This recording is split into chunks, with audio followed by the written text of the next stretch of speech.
Le jour où Hassan II a posé son cul sur le trône du Maroc, le Mossad est venu s'installer au Maroc. Ils ont peur. Mais c'est normal. Le Maroc actuellement nie d'avoir utilisé Pegasus. La France avait fabriqué Hassan II. Ça a été confirmé par Pegasus. Voilà, c'est simple. Avec ces dossiers, le roi il est foutu.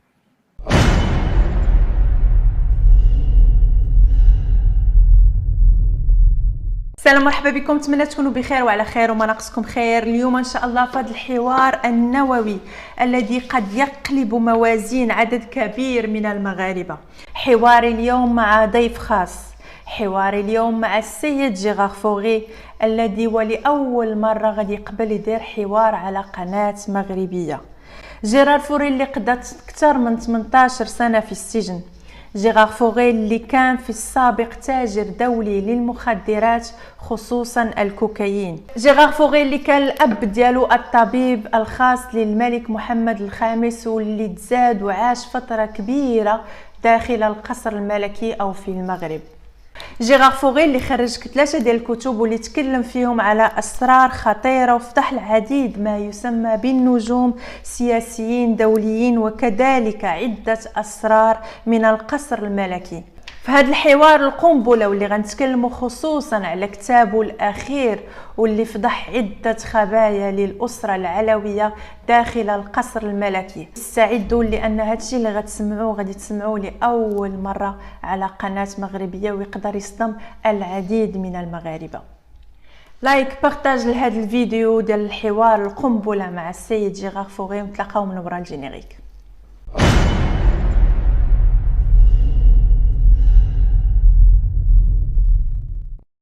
Bonjour Monsieur Gérard Fauré, merci d'avoir accepté notre invitation pour cette interview qui deviendra très certainement historique. À cette occasion exceptionnelle, Adnan fera avec moi cette interview. Bonjour Dounia, bonjour Monsieur Fauré. Enchanté de faire cette émission avec mes compatriotes, mes demi-compatriotes, puisque je suis moitié marocain. J'apprécie, j'attendais ce genre d'émission et ça me fait vraiment plaisir d'y participer. C'est un grand honneur, marhaba bik, comme on dit en Darija. Je ne vous ferai pas l'offense. Marhaba bikoum. Échange fraternel. Avec un grand plaisir. Je ne vous ferai pas donc l'offense de résumer votre vie en quelques mots. Je laisse le soin aux abonnés de découvrir votre histoire dans vos livres précédents et surtout la genèse dans vos aventures, dans la genèse de vos aventures dans votre petit dernier, l'éducation d'un voyou. Ceci dit, une perle, une vraie perle. Je parle pratiquement que du Maroc et des méfaits français au Maroc. Ça aussi, je m'en cache pas. Bien que je sois français, très patriote, je cache pas la vérité. Les Français, ils ont fait des bonnes choses au Maroc grâce au maréchal Lyoté, mais ils ont fait aussi pas mal de saloperies, d'accord? Surtout au niveau de la famille royale. Très bien. Ça, on aura le temps d'approfondir évidemment ce sujet. J'invite déjà tout le monde à lire ce livre extraordinaire que vous pouvez retrouver en audio sur le site. C'est, je me trompe pas, gérardfauré.com pour les personnes au Maroc qui ne peuvent pas l'avoir, sinon sur Amazon ou dans toutes les bonnes librairies. Ceci dit, on ne révélera pas évidemment tout le livre, mais il est important d'évoquer très brièvement votre étonnant parcours aux peu de gens qui ne vous connaissent pas encore.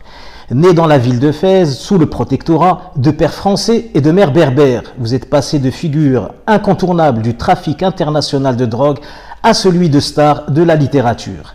Votre vie ressemble à un thriller, à un film d'aventure que vous ponctuez désormais de dénonciations dans vos livres, de révélations chocs où vous dévoilez les secrets des puissants de ce monde que vous avez côtoyés. Vous n'avez apparemment peur de personne. Les stars, les figures du grand banditisme, en passant par les hommes politiques. Et avec votre dernier livre, vous n'épargnez pas même les rois. Monsieur Gérard Fauré, vous avez écrit et sorti 3 livres officiels. Dès lors de tout Paris en 2018, Le Prince de la Coque en 2020 et dernièrement L'éducation d'un voyou qui concerne essentiellement le sujet de Maroc et qui sera la thématique principale de cette interview. Mais avant de commencer, permettez-moi de vous demander, Monsieur Gérard Fauré, comment allez-vous? Moi, je vais très bien. On m'a pas encore tué, on n'a pas réussi.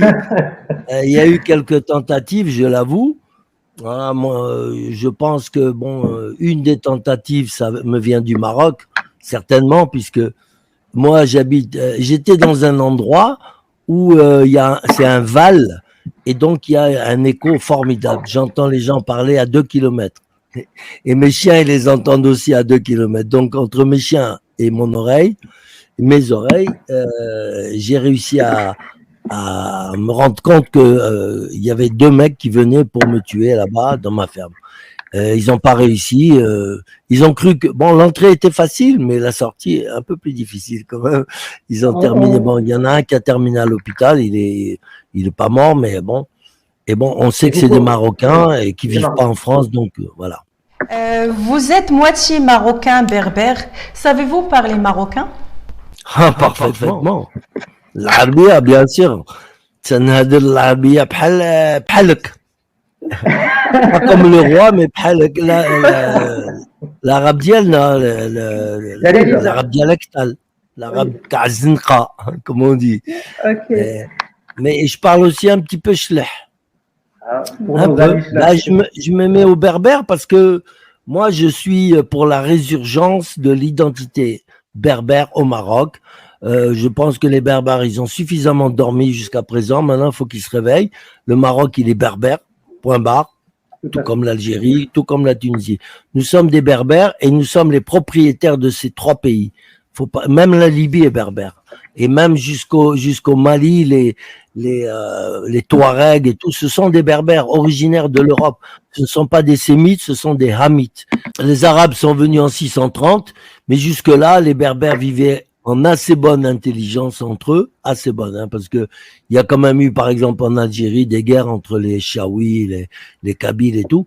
Mais aujourd'hui, ils ont compris qu'ils sont Berbères et qu'il faut aller de l'avant. Et puis, il faut faire une espèce de résurgence de l'identité berbère. Au Maroc, je crois que le roi l'a compris, parce qu'il est lui-même 100% berbère. Merci la France. Hein. C'est la France qui a participé à la transformation de la famille alaouite. D'accord? Donc, voilà, le roi actuel, mais je lui ai dit dans mon livre, j'ai dit, il ne vous reste plus qu'à, si vous voulez être un roi vraiment légitime du Maroc, c'est plus les Arabes qui commandent là-bas, ce sont les Berbères. On est à peu près 72% au Maroc, et donc maintenant, on est en train de rétablir notre identité. Par exemple, il y a des télévisions berbères, on apprend le berbère à l'école et tout. Bon, je trouve ça formidable. Je trouve que le roi, il est quand même assez moderne. Il fait des bonnes choses. Je peux pas le critiquer. Même si, bon, il y a des trucs qui vont pas trop bien dans sa naissance, et notamment celle de son père Hassan II, d'accord, que j'ai dit qu'il était juif, Hassan II, et que c'est pas plus mal pour le Maroc, parce que le Maroc est un pays qui marche très bien en ce moment. Dans tous les cas, l'entretien sera en français et sous-titré en arabe, comme ça, tout le monde pourra comprendre. Et voilà. Il faudrait mettre en berbère aussi Msakin. Il faut Msakin, il faut les aider aussi un petit peu. Chouma alaikum. On n'a pas encore la maîtrise, malheureusement, du berbère. Et ça, c'est un peu le problème que vous avez cité auparavant de l'éducation au Maroc qui se fait presque exclusivement en arabe actuellement. Donc, peu de gens ont accès à la langue berbère amazigh. Malheureusement encore, pour l'instant, Parce qu'ils ont baissé, c'est pas Amazigh là-bas, c'est Tachelhid. Tachelhid dans le sous, tout ça. Mais c'est parce qu'ils se sont trop laissés arabiser. Bon, c'est pas mal d'être arabisé, mais il faut pas oublier, moi, j'ai pas oublié que je suis moitié berbère. Je suis français, j'ai mes papiers français. Je n'oublierai jamais que je suis moitié shleh. Voilà. C'est tout, c'est comme ça. Eux, ils doivent pas l'oublier. En Algérie, ils ont oublié, les Chaouis, ils ont oublié qu'ils étaient Chaouis. Ils sont devenus tous arabisés. C'est eux qui dirigent le pays. Mais moi, je dis, Chouma alaikum. Il faut pas oublier ses vraies origines. Vous avez très bien parlé dans vos livres et dans vos différents entretiens de l'envahisseur arabe. D'ailleurs, vous rappelez, juste retour des choses, vous rappelez juste l'histoire du Maghreb qui n'est pas à la base arabe, mais bien berbère. Je suis fier de faire partie de cette race. Voilà. Et moi, on va dire que mon cœur, il est marocain et je suis français pour les papiers, voilà. Parce que je suis né français, mais moi, je suis plutôt porté sur le Maroc. Ah, j'adore ce pays. Tout le monde le dit, hein. Le Maroc, c'est un pays formidable. Formidable. Et je ne suis pas le seul à le dire. Hein. Et c'est ça, Machil Kdoub. Ils sont sympathiques de vrai. Et en même temps, ils sont très hospitaliers. C'est rare de trouver des gens comme ça. Plus on va vers le sud, chez les Schlech et tout ça, plus ils sont sympathiques, accueillants, souriants. Avec Trèfle de Khobz, ils sont contents. Avec un morceau de pain, ils sont heureux. D'après votre dernier livre et vos divers témoignages, la véritable histoire de la famille royale marocaine ne serait pas celle que l'on diffuse dans les médias et que l'on raconte dans les livres d'histoire. Évidemment. Je commencerai tout d'abord par vous demander quelle fut votre relation et celle de votre famille avec les membres de la monarchie marocaine. Ben, mon père, il était médecin de Mohamed Khamis. C'est simple. Après, il a été un peu le médecin de Hassan II, mais un peu forcé, quoi. Et, mon père a été obligé de participer à l'assassinat de Mohamed V parce qu'on lui avait fait un trarbiq, une sale histoire. On lui avait mis dans le dos. On évoquera ça dans une question spéciale. D'accord. On aura le temps de... Donc, ma mère a toujours été la meilleure amie de Moulay Abdallah, pédophile et homosexuel. Ouais, le frère de Hassan II qui est mort du sida dans les années 80 et quelques. Un sale mec, mais très moderne, très voilà, mais un sale mec. Et il se permettait de violer des enfants comme ça, comme il voulait et tout. Voilà, et puis en même temps, bon, il était un peu tout. Lui, c'était un bouche-trou. Voilà. Dans votre dernier livre explosif qui révèle beaucoup de secrets historiques, vous affirmez que la raison de la mort de Mohamed V n'est pas celle de la version officielle. Si vous nous parlez de l'implication de votre père dans cette affaire. J'ai montré à la télévision, dans des émissions, le Wissam Alaoui que Mohamed Khamis avait décerné à mon père. Donc le Wissam Alaoui pour les Français, c'est la Légion d'honneur que mon père a reçu, il avait 27 ans. On peut le retrouver sur votre site. Ah ben oui, bien sûr, bien sûr. Oui. وي الادله ديال هادشي اللي تيقول السيد جيرار فوغي غادي تلقاوها في لو سيت اوفيسيال ديالو girardfort.com. دخلوا لو سيت وغادي تلقاو باغ اكزومبل هادشي اللي كنت تكلم عليه دابا ديال الظاهر ولا الوسام اللي عطاوه الاب ديالو. Donc mon père quand Mohamed V lui a décerné le Wissam Alaoui, et en disant que mon père était son ami et son confident, son homme de confiance, en même temps, il a nommé son médecin privé, dermatologue. C'était le seul médecin français ou marocain, il n'y en avait pas à l'époque. C'était le seul médecin français autorisé à rentrer dans le harem. Il faut le faire. Ça veut dire qu'il avait confiance. Quoi qu'il s'en foutait de ses femmes, mais c'était un crime de lèse-majesté que de toucher à une femme du harem, bien sûr. Mon père, il l'avait bien compris. Pourtant, il avait du succès quand il rentrait dans le harem. Et ce qu'il me racontait, il était mort de rire. Donc là, vous dites que le roi avait un harem comme dans les temps anciens. Oui, mais c'était la Qaïda, c'était comme ça à l'époque. Il ne pouvait pas y échapper. Et même Hassan II, il avait 300 femmes. Hein. Et le nouveau roi, je pense que... Non, il a Salma et encore elle a disparu. On ne sait même pas où elle est. On ne sait même pas où elle est. Je vous en prie, monsieur Touré. Déjà une bzef, allez, c'est trop pour lui, il ne sait pas quoi en faire. Donc 300 femmes, je ne sais pas ce qu'il aurait fait avec. Hein. Franchement, il aurait fait de la confiture. Mais Hassan II, lui, quand il se déplaçait au Maroc, il avait des autobus avec toutes ces femmes dedans, hein, pour imposer au peuple. Voilà, ça, c'est fascinant de voir un roi qui arrive dans une voiture décapotable de grande marque, et puis derrière lui, toutes ces femmes et tout. Voilà, ça plaît au peuple. Donc voilà, alors donc mon père, il est donc le médecin du roi, et le roi l'a bien signifié, il n'avait confiance que en mon père. Personne d'autre. Aucun médecin du monde. C'était mon père, le médecin. Voilà. Son médecin. Et donc, un jour, à cause de Big Pharma, justement, quand Big Pharma veut s'installer au Maroc, Et bien entendu, quand il y a Big Pharma, il y a la corruption. C'est logique.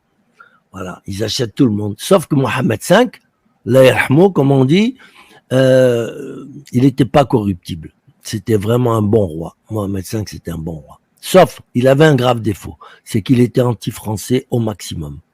Et là, j'en parle dans mon bouquin, dans l'éducation d'un voyou. Mohamed V, il aspirait qu'à une seule chose, c'est à foutre tous les Français du Maroc dehors, sauf mon père. Il dit, lui, vous, je vous garde. Mon père, ça le faisait rire. Il voulait arabiser, islamiser, et tout. Bon, d'accord, c'était son programme. Mais il faut savoir comment Mohamed V a attiré je trouve pas le mot. Atterri. Il a atterri sur le trône du Maroc. Il n'était pas prévu pour être roi du Maroc. Mais les Français, comme ils savaient qu'ils allaient quitter le Maroc en 1956, c'était un contrat qu'ils devaient tenir. Ils sont partis en 56, en 58 définitivement. Et il demande au maréchal Lyautey, que tout le monde connaît, qui a été le constructeur du Maroc et qui a été le plus grand ami de tous les temps du Maroc. Il faut le dire. Le maréchal Lyautey était aussi amoureux du Maroc que mon père. Parce que le Maroc, c'est un pays dont on tombe facilement amoureux. Trop beau, il y a tout. C'est magique. C'est un pays magique, le Maroc. C'est incroyable. Moi, je sais pas, j'arrive pas à exprimer suffisamment, j'ai pas les mots qu'il faut pour exprimer l'amour que je ressens pour ce pays. Voilà. Et des fois, j'en ai presque les larmes aux yeux, c'est vous dire. D'ailleurs, si je peux me permettre une petite interlude très rapidement, dans l'une de vos chansons, vous êtes un petit peu déçu de ce qu'est devenu la France, et dans certaines interviews, vous dites que j'ai encore un peu d'espoir en la vie en le Maroc, mais plus en France. Donc, non, la France est foutue. Donc c'est quelque chose que vous défendez ardemment, même dans votre expression Absolument, artistique. absolument. Et je le dis du fond du cœur. Il n'y a pas de mensonge là. Absolument. Le Maroc, ça va être, vous allez voir, ça va être la débandade en France. Il y a beaucoup de Français qui vont partir au Maroc parce qu'il y a beaucoup de Français qui adorent le Maroc. Moi, à tous les Français à qui je parle, je leur parle du Maroc, ils me font « Oh, c'est merveilleux, c'est un pays magique ». Par contre, quand je parle de l'Algérie, c'est plus pareil, hein. vous n'allez pas vous faire beaucoup d'amis algériens. Dans... J'en ai rien à battre. Moi. Je cherche pas à me faire des amis.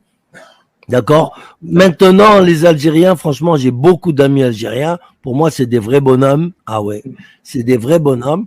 Et ils ont été spoliés par la junte militaire qui gouverne le pays. Bah, vous avez quand même, moi j'ai beaucoup de respect pour les Kabyles et tout ça. Les Algériens en général, c'est des gens sympas. Moi, je rigole bien avec eux et tout. Moi, c'est pas le peuple algérien que je critique. Hein. Oh là là, jamais loin de là.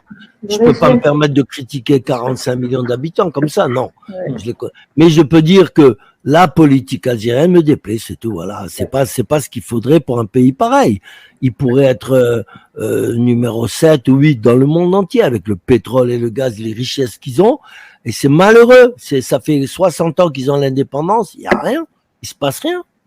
Ben, c'est malheureux, c'est toujours les militaires qui s'empiffrent d'argent et puis c'est tout. Les autres, ils crèvent la dalle, ils vont à la nage, ils traversent la Méditerranée au risque de leur vie, c'est pas normal. Est-ce que l'Arabie Saoudite, il y a un seul Saoudien qui a essayé de se sauver de l'Arabie Saoudite? Non, ils sont riches du pétrole, le Qatar c'est pareil. Pourquoi l'Algérie ne fait pas partie de ce club-là de riches?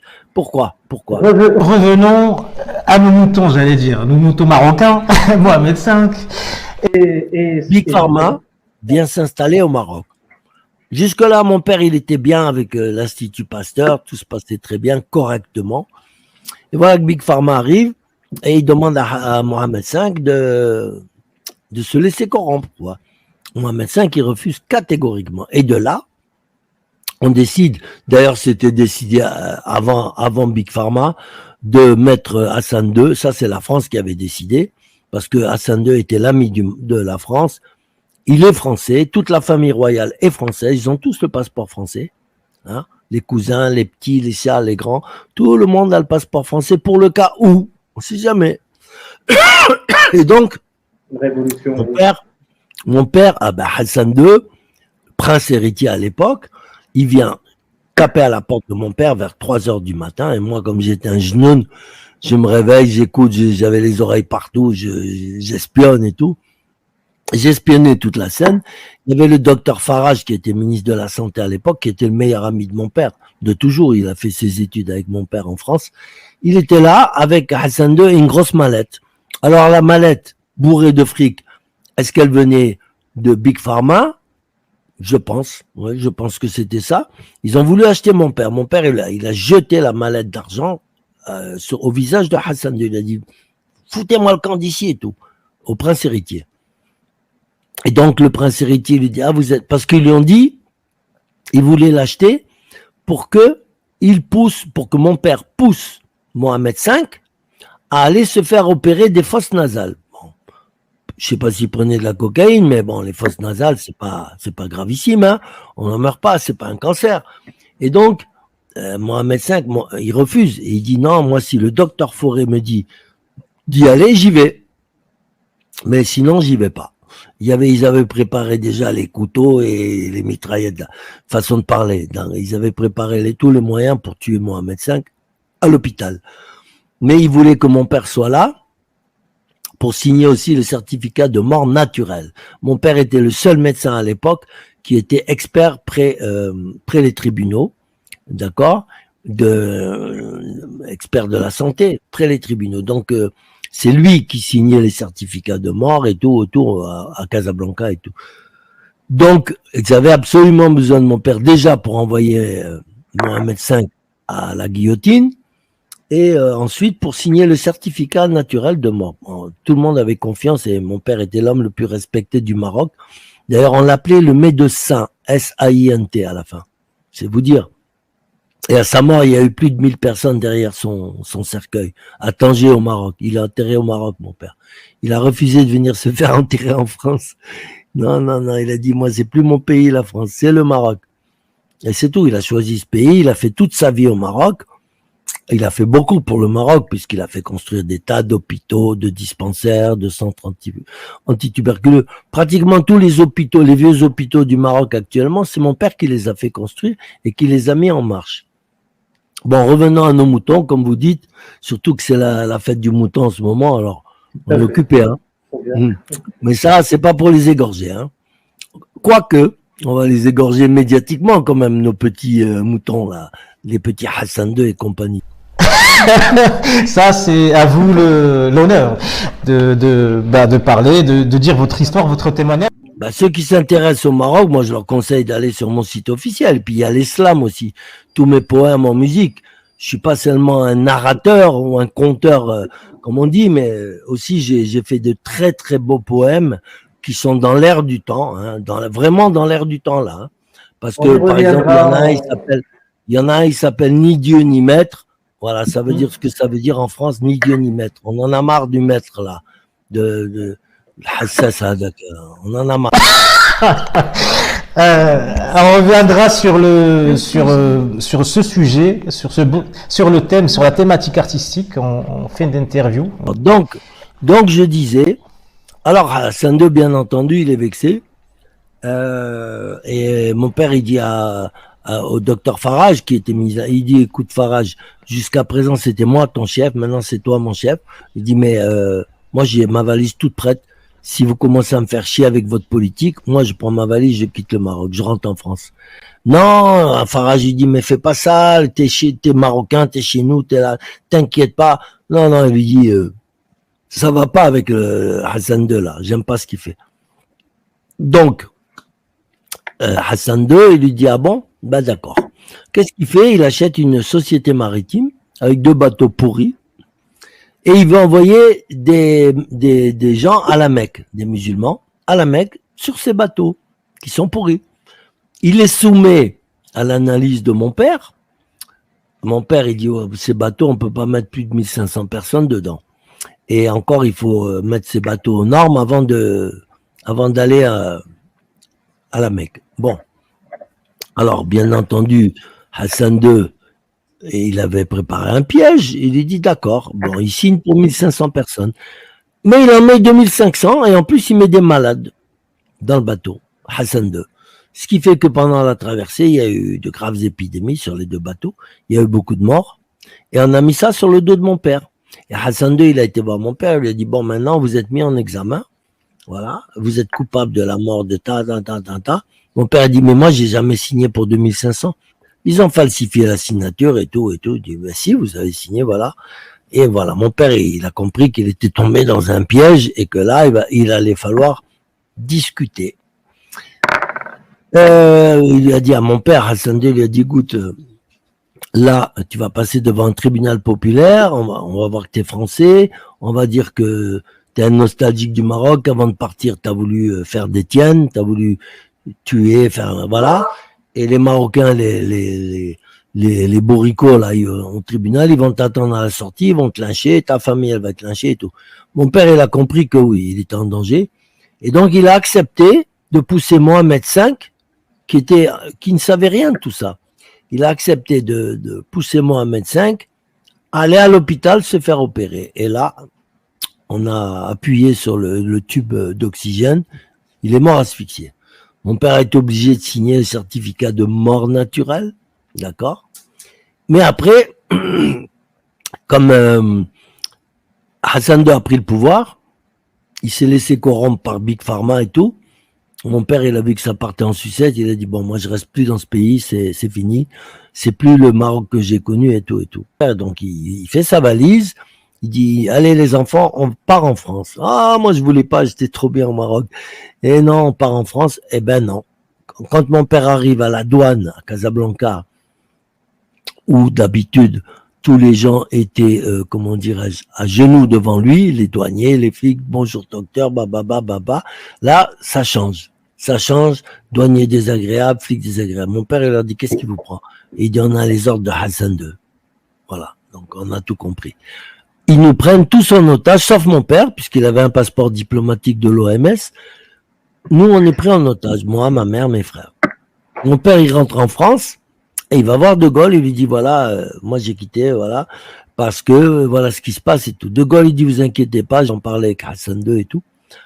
Et donc, De Gaulle, pour calmer mon père, il le nomme général dans l'armée française et en même temps directeur du plan et de l'équipement de tous les hôpitaux de France et Outre-mer.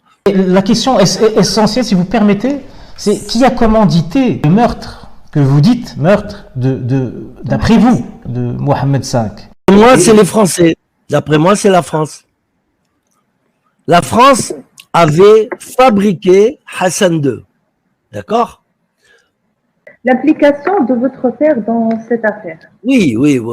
L'implication, elle vient sur le tard parce que au départ, la France, sachant que j'avais commencé tout à l'heure à en parler, sachant qu'elle allait quitter le Maroc un jour ou l'autre, elle prépare le terrain pour laisser derrière elle un roi qui soit francophile, voilà, qui soit pas trop agressif comme Mohamed V l'a été. Alors, évidemment, on s'en réfère au maréchal Lyautey, qui était le grand constructeur du Maroc, qui connaissait toutes les dynasties, qui connaissait tous, voilà, tout. On lui dit, Lyautey, il va falloir nous préparer un roi qui soit comme ça, voilà.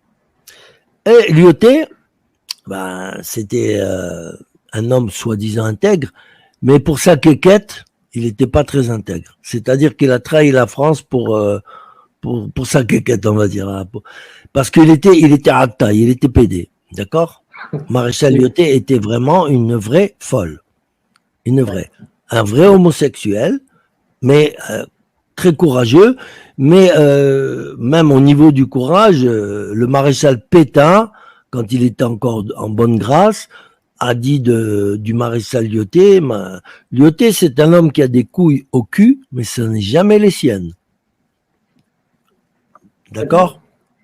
C'est bien, hein? Donc voilà, Lyautey était fou amoureux de Mohamed V. D'accord?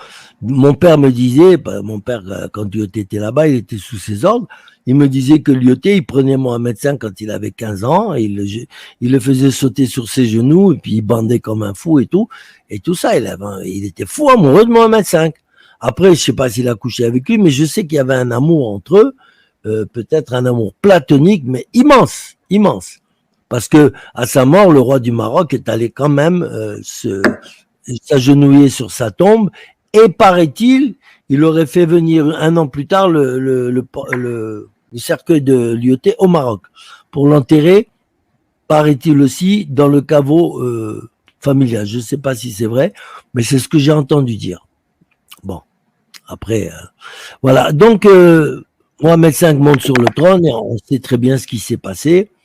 Il devient désagréable. Les Français disent, bon, ben celui-là, on va faire en sorte de le tenir bien par la barbichette, d'accord?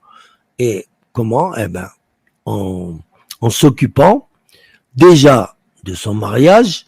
Alors, ils lui ont fait refiler une femme, Mqaouda, comme on dit, Khenza.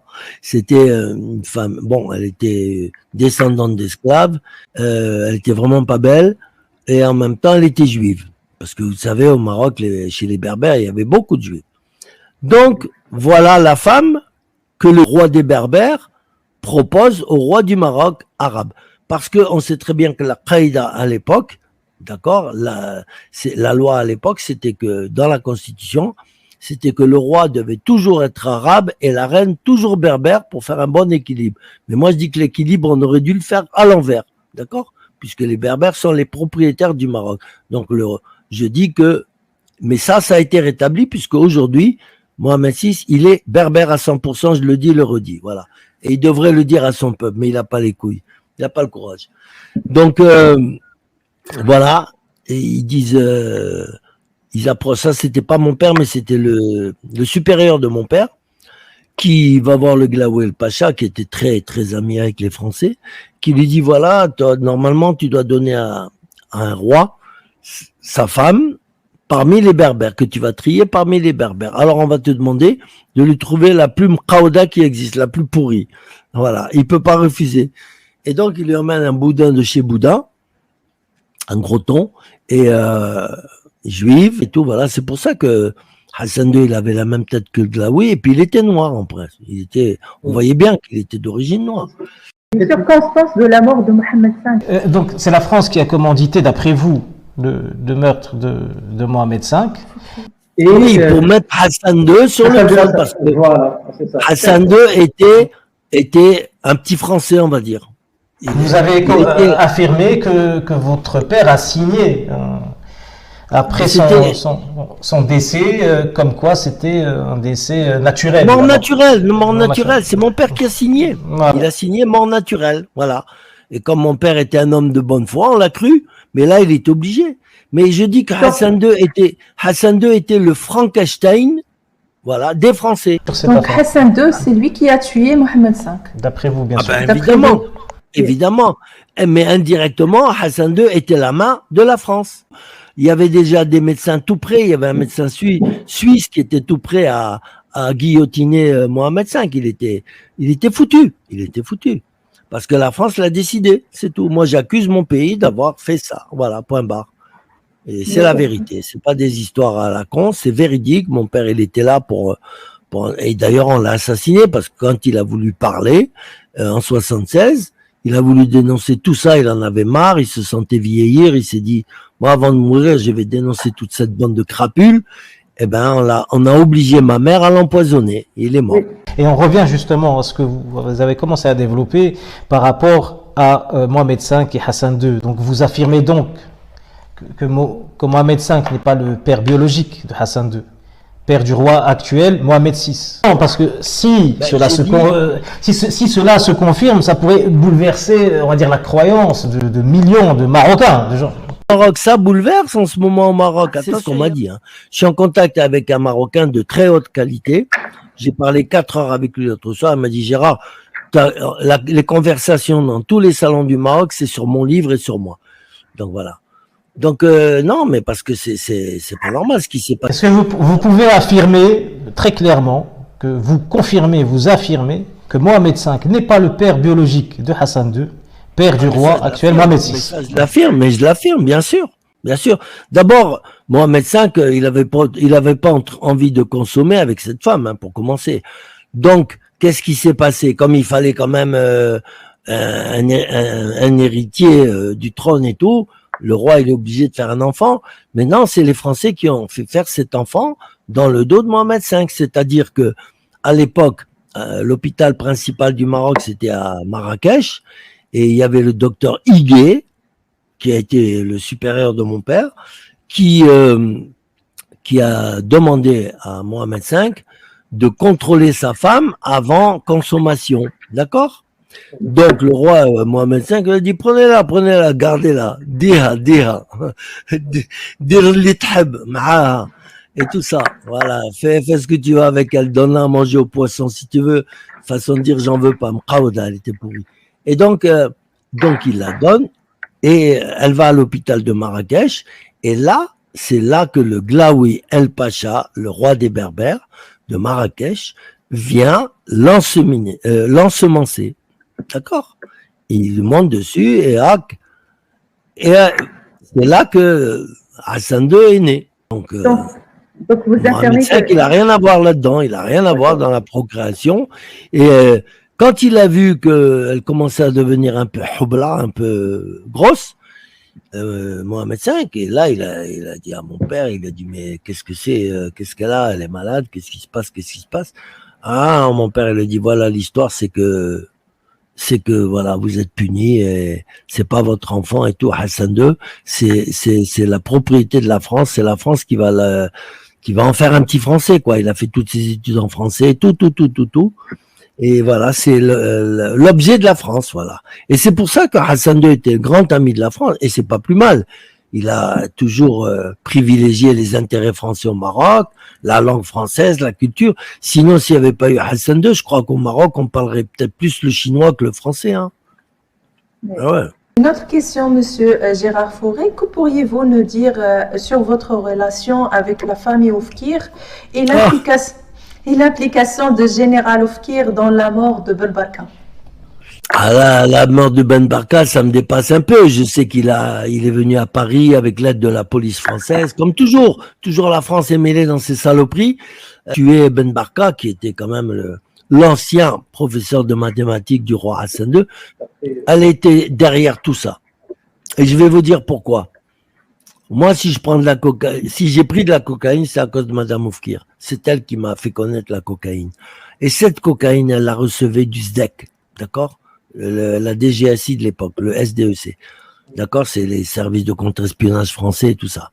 Et donc, les Français, quand ils ont vu que Hassan II était un véritable criminel, un tueur, un ça, un mec sans pitié, ils ont dit, il faut qu'on vire ce mec-là parce que c'est pas possible. Il peut pas continuer. Donc, il y avait deux solutions que les Français ont proposées. La première, c'était le général Oufkir devait se charger, puisqu'il était patron du renseignement au Maroc, se charger d'obtenir le dossier que mon père avait en sa possession et qu'il avait déposé chez un notaire à l'île d'Oléron. D'accord, avec moi en ma présence, moi je savais où il était le dossier. Et le soumettre au peuple marocain en disant voilà,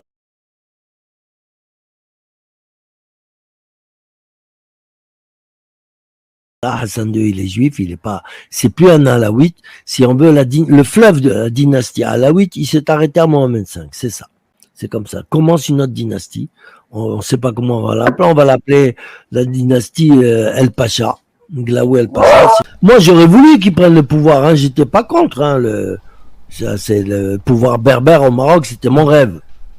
Malheureusement, ça s'est pas passé comme ils ont voulu.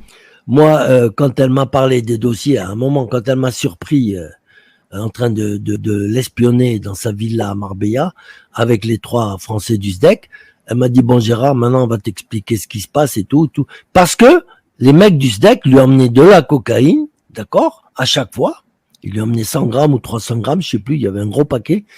Et pour qu'elle le fasse prendre le général pour le déstabiliser, parce que la cocaïne, ça rend les gens un peu fous, ça les déstabilise, ils savent plus trop ce qu'ils font, on peut en faire des marionnettes.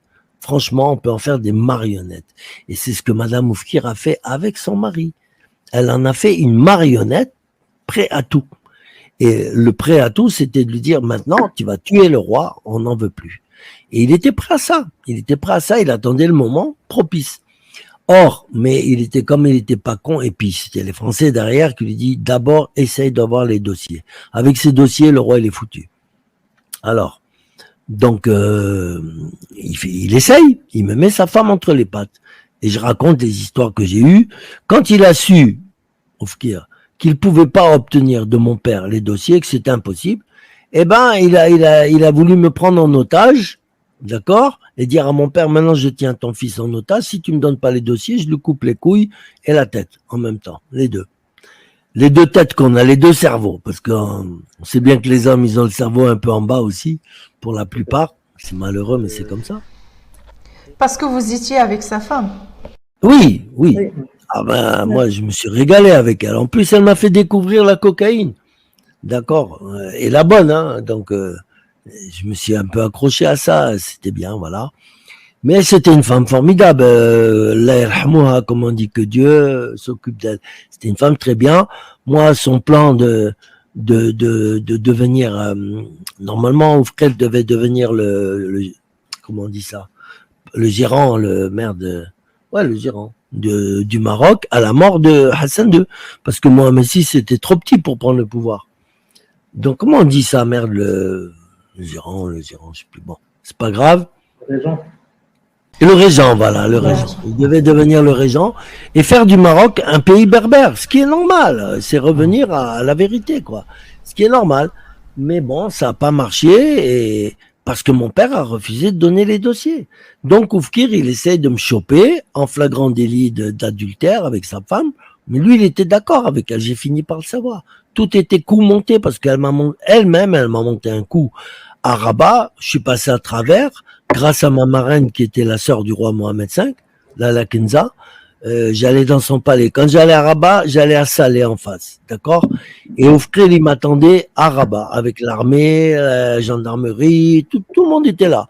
Il me cherchait, il y avait ma photo, 100 000 dirhams pour celui qui trouvait un indice. Mais moi, j'étais dans le palais de ma truc et personne, à part les employés qui se taisaient, qui adoraient la Kenza, ils n'ont pas bougé.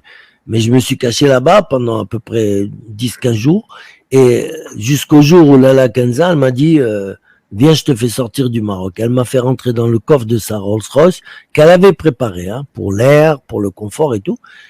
Tu sais, les voitures vertes, là, avec la matricule Palais Royal, tu passes partout. Sauf qu'il y avait quand même des contrôles que Oufkir avait exigés, mais des contrôles visuels, pas plus. Hein. Et quand elle est passée aux douanes et tout, les contrôles de police, les barrages, hop, les mecs, ils regardaient dedans, ils voyaient que la Kenza, ils disaient, allez-y, ils fouillaient même pas le coffre. Mais même s'ils avaient ouvert le coffre, il y avait un truc, il y avait des valises et tout. Jamais ils auraient touché les valises de la Kenza. Et c'est comme ça que j'ai échappé à la mort. Parce que Oufkir m'attendait au Maroc pour me pendre par les coucougnettes. Non, ça n'a pas marché. Et donc, c'est lui qui est venu une deuxième fois. Il m'a monté encore un piège à Marbella. Ça n'a pas marché non plus parce qu'il y avait quand même un des gardes du corps de Madame Oufkir qui était berbère et qui m'a prévenu. Il m'adorait, il était de la même tribu que ma mère, les Zaïd Baha. Et tout, il m'a dit, Gérard, ne rentre pas. Oufkir, il t'attend. Je lui ai dit, moi, je m'en fous, je rentre, qu'est-ce qu'il y a? Qu'est-ce qu'il va me faire? Allez. Il va me couper, il va me mettre un coup de couteau dans le ventre devant tout le monde et tout, il peut pas. Parce que le roi, il lui a dit, attention, tu touches pas au fils du docteur Forêt. Et donc, moi, quand je rentre, il dit, ah, voilà le coq qui fait trembler ma basse-cour. C'est un peu vrai parce que j'ai essayé de sauter à Malika, qui est vivante, qui est en France. Hein. Elle a pas rouspété quand j'ai dit ça. J'ai failli, hein. J'ai essayé de sauter la sœur d'Oufkir, Madame Oufkir. Malika, c'est la fille d'Oufkir, c'est bien ça? Ouais, elle vit en France. C'est celle qui a fait dans les 20 ans de prison. Ouais. D'accord. Donc voilà. Et je lui dis, mais vous plaisantez, moi, coq, ça va pas. Allez, il me dit, je connais toute ton histoire, mais un jour ou l'autre, je vais te pendre par les coucougnettes, toi, tu vas voir. En rigolant, bah, je dis, on verra ça. Bah, c'est lui qui est mort avant moi. Hein. C'est lui qui est mort avant moi. Alors, en désespoir de cause, comme il n'arrivait pas à obtenir le dossier que mon père détenait, dans lequel on relatait l'illégitimité de la famille alaouite. C'était terminé. C'était fou, c'était foutu pour Hassan II. Et ce dossier, est-ce qu'il est en possession de... Alors justement, c'est une bonne question. Non, je crois qu'il est en possession de Mohamed VI. Je crois. je peux pas affirmer. Tout ce que je sais, c'est que Basri, ministre de l'Intérieur de l'époque, le plus méchant des méchants, il savait que Hassan II allait le liquider. Il s'est arrangé, paraît-il, hein, c'est invraisemblable, mais ce qu'on m'a dit, c'est incroyable, pour que un des meilleurs chanteurs juifs du Maroc, dont Hassan II était amoureux, mais pas physiquement, mais amoureux de sa musique et tout, il dormait au palais et tout. Il s'est arrangé pour que ce chanteur aille voler. Il a donné les combinaisons, Basri, il avait toutes les combinaisons de tout, je sais pas comment il faisait, aille voler le dossier dans le coffre-fort de Hassan II, pendant qu'il était en voyage. Alors, est-ce que c'est vrai, est-ce que c'est pas vrai, je sais pas. Tout ce que je sais, c'est que le dossier a atterri dans les mains de Basri, qui lui s'est sauvé en France, il s'est caché, et il a dit à Hassan II, il a dit attention, si tu cherches à me faire la peau, moi j'ai le dossier qui tombe dans la presse française sur place. Et c'est pour ça que Basri est mort de sa mort naturelle, alors que tous les anciens coopérants de Hassan II sont tous morts, on le sait. Les Dlimi, il y en a plein. Tous ceux qui ont travaillé avec le roi et qui détenaient des preuves flagrantes de sa férocité, de sa sauvagerie, sont tous liquidés. Il restait plus que Basri qui est mort tranquillement. Et le roi Mohamed VI l'a laissé tranquille aussi. C'est curieux parce que le roi Mohamed VI, c'est pas un sauvage, mais je crois que Basri, il avait envie de lui couper la tête. Parce que Basri, c'est le mec qui lui a pourri sa jeunesse à Mohamed V. À Mohamed VI, pardon. Parce que chaque fois qu'il prenait du hashish ou de la coke et tout, Basri, il le balançait à Hassan II. Il dit, ouais, ton fils, à Paris, il va avec des babas cool, il fume du shit, il prend de la coke, badadi, bababa. Et après, Mohamed VI, il se faisait engueuler, on le privait d'argent et tout. Hassan II le privait d'argent et tout. Tout ça, tous ces malheurs, tous ces déboires, il les doit à Basri. Mais Basri, je pense que Hassan II ne supportait pas certaines fréquentations de Mohamed VI. C'était pas des enfants de cœur que Mohamed VI fréquentait à Paris ou en Belgique ou ailleurs. Attention. Ça n'en reste pas moins que c'est quand même un bon roi. D'accord? Il a les pieds sur terre, il sait ce qu'il fait. Et si tu veux, on peut en parler maintenant ou plus tard de ce qu'il fait au Maroc. Moi, ça. Oui, on en parlera tout à l'heure. Est-ce que Madame Offred vous a raconté les conditions de la mort de Ben Bakar? Bien sûr, bien sûr. Est-ce que vous pouvez partager ça avec nous? Je vous l'ai dit. Elle rigolait quand elle disait que la police française était complice, que c'était un assassinat organisé par les Français. Parce que Ben Barka, non seulement il gênait Hassan II, mais il gênait les Français aussi. Il faut pas oublier qu'il était directeur du Parti communiste et qu'il savait beaucoup de choses sur Hassan II et tout. Les Français, ils pouvaient pas laisser passer ça. C'est pas possible. Donc tout a été organisé. La police française était dans le coup. Tout le monde était dans le coup. Même le président de la République et tout. Tout le monde était dans le coup. On parle aussi du Mossad, le Mossad, le service secret israélien. Mais le Mossad, il a toujours été là. Toujours, je l'ai dit dans mon livre, dans l'éducation d'un voyou, j'ai dit que le jour où Hassan II a posé son cul sur le trône du Maroc, le Mossad est venu s'installer au Maroc. Et j'ai dit que c'était une bonne chose.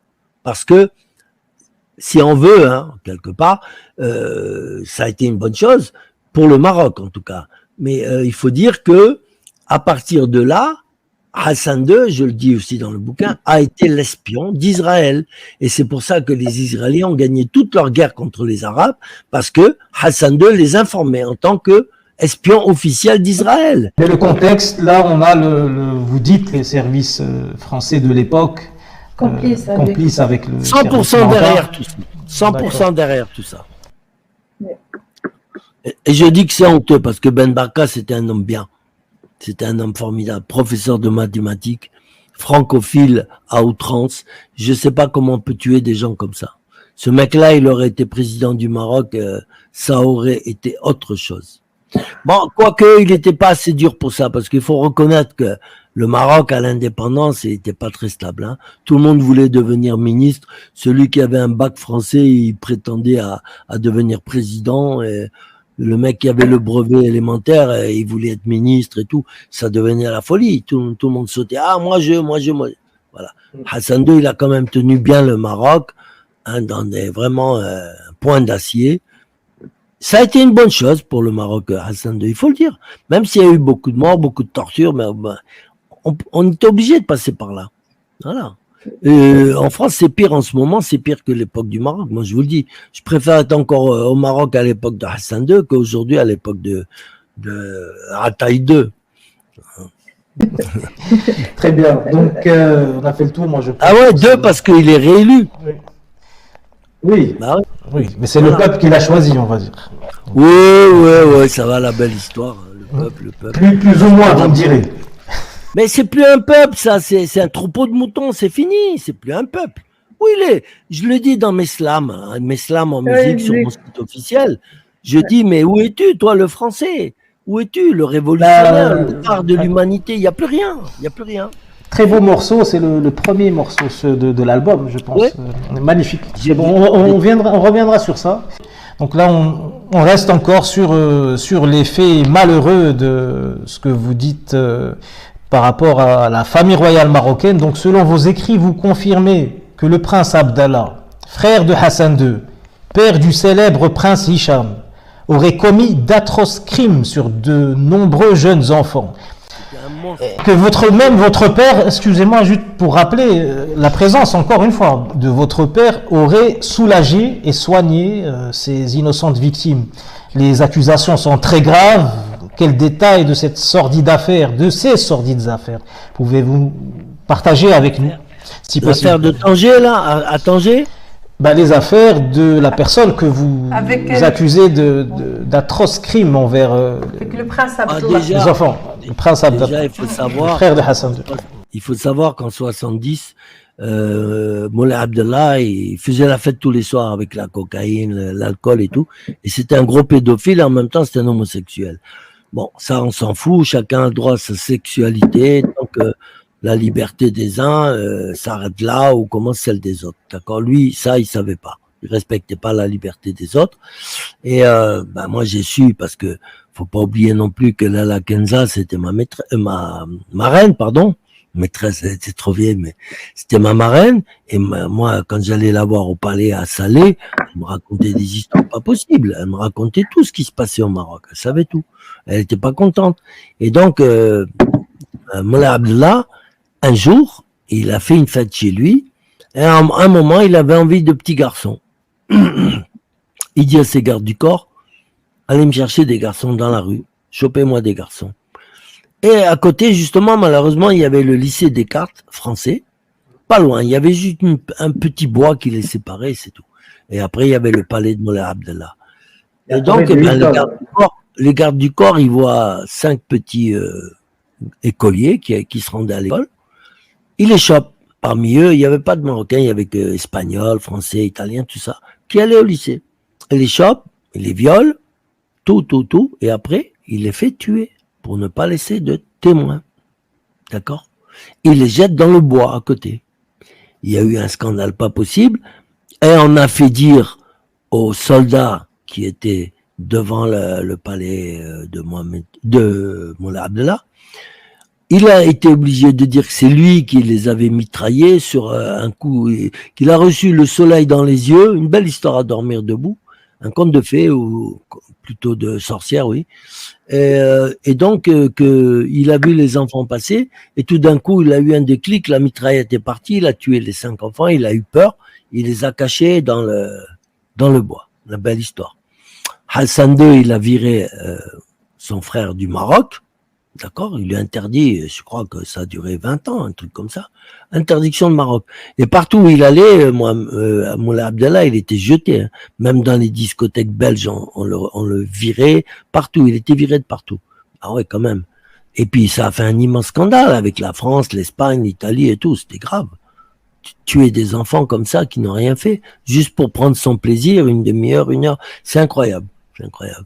Ah, c'était un monstre. Moi, il a voulu me piquer une nana à Tanger, une danoise, mais il se trouve que j'étais quand même le fils du docteur Forêt, donc il pouvait pas aller trop loin. Hein. Il pouvait pas aller trop loin. Quand il a su qui j'étais, il m'a dit, Smahli, on laisse tomber, prends ta femme et va-t'en. Parce qu'il voulait me la piquer, parce qu'il aimait tout le monde, tout ce qui bougeait, lui, même les chèvres. Alors, il était sans pitié. Il est mort de sida. Il est mort de sida. Exactement, je crois en 86, ouais. Bah ouais, ça m'étonne pas. Il a été protégé par son statut.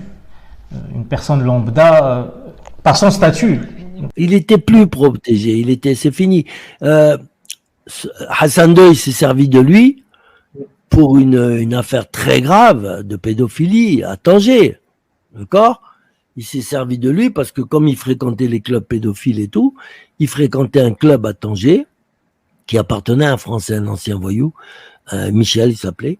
Et ce club, il fournissait des petits-enfants à toute la famille royale anglaise, d'Angleterre, et d'autres, de tous les pays. Tous les grands pédophiles du monde se rendaient chez lui. Il proposait des enfants de 8 à 14 ans, ou 12 ans, je sais plus. Ouais. Et donc, Hassan II voulait mettre les pieds dedans parce que il s'est dit, si un jour il y a un coup d'État au Maroc et que le coup d'État échoue, ceux qui auront attenté à ma vie se sauveront en hélicoptère à Gibraltar. Parce que les Espagnols auraient refusé d'avoir des problèmes avec le Maroc. Ils n'auraient pas pris. Par contre, la reine d'Angleterre, elle les a reçus. D'accord? Et Hassan II, il a fait le chantage, il a dit, ma reine, moi je suis roi, vous êtes reine, on pourrait s'entraider. Non, elle a dit, moi je vous rends pas vos aviateurs. Je vous rends pas vos aviateurs. Eh ben, il a dit d'accord. Il a fait, soi-disant, le boycott de Gibraltar pendant quelques temps, quelques jours, parce que normalement, il pensait asphyxier Gibraltar. Mais les Anglais, ils sont difficiles à asphyxier, ces salopards. Et donc, il a sorti la carte maîtresse, le joker, il a dit, bon, alors, je vous donne 48 heures pour me rendre mes aviateurs, sinon je divulgue. Il a envoyé la vidéo de tout, même son mari, il a envoyé, je divulgue les méfaits de votre famille et de vos amis et de tous les lords anglais et tout qui venaient violer des petits-enfants de 8 ans, de 12 ans, tout ça. Et là, 48 heures plus tard, la reine, elle a renvoyé les aviateurs au Maroc. Hein, pas mal, hein? C'est grâce à la pédophilie que le roi il a obtenu ses aviateurs. Eh oui, parce que il avait demandé à Mohamed, putain, je me plante toujours, à Moulay Abdallah, avant tout ça, il avait dit à Moulay Abdallah, toi qui pénètres dans l'antre du diable, là, tu vas parler à Michel, le patron du club pédophile, et tu vas lui dire que je veux qu'il mette dans chaque chambre une caméra. Michel a refusé. Il a dit, ah non, moi je mange pas de ce pain-là. Michel, il se croyait, comment tenir, intouchable. Le roi lui a dit, ah bon, tu veux pas, d'accord. Et ils lui ont organisé un faux crime, et d'un petit Marocain qui, en vérité, il est pas mort, il a joué au mort et tout, que Michel, parce que Michel, il était homosexuel aussi, il avait un petit amant, un petit Marocain. Ils ont organisé un faux crime, et ils l'ont mis en prison. Il a pris 3 ans de prison, pardon, pas 13. 3 ans. Et pendant les 3 ans, je peux te dire que dans la prison de Malabata à Tanger, il se faisait ramoner 10 à 15 à 20 fois par jour. Au point qu'il avait l'anus déchiré dans tous les sens. Et que mon père, qui était médecin-chef de la province, lui a envoyé une ambulance pour venir le chercher, passer 3 ou 4 semaines à l'hôpital, sous surveillance, bien sûr. Et il lui recousait le derrière, là, jusqu'à ce que ça cicatrise et tout. Mais dès qu'il retourne en prison, rebelote. Votre père, est-ce que vous confirmez qu'il a dû soigner des victimes du prince Abdallah, des jeunes enfants? Ah ben bien sûr, il a fait que ça pratiquement. À Tanger, il y avait le président du tribunal, Alaoui il s'appelait, soi-disant famille royale. Il avait 7 petits garçons chez lui, des petits Africains bien sûr, et puis quelques petites Marocains, mais ça allait de 4 ans à 12 ans, pas plus. C'était ces petites victimes. Et il y avait le procureur aussi, qui est lui aussi, pareil, parce qu'ils appelaient mon père, ils appelaient au secours quand il dépassait les limites et qu'il déchirait un petit enfant et que l'enfant il saignait, à 3 heures du matin, ils appelaient mon père. Hein. Moi, j'ai assisté à des coups de téléphone où mon père, il en avait marre. Hein. Il disait, oh, encore, mais ils font chier cela et tout. Oh.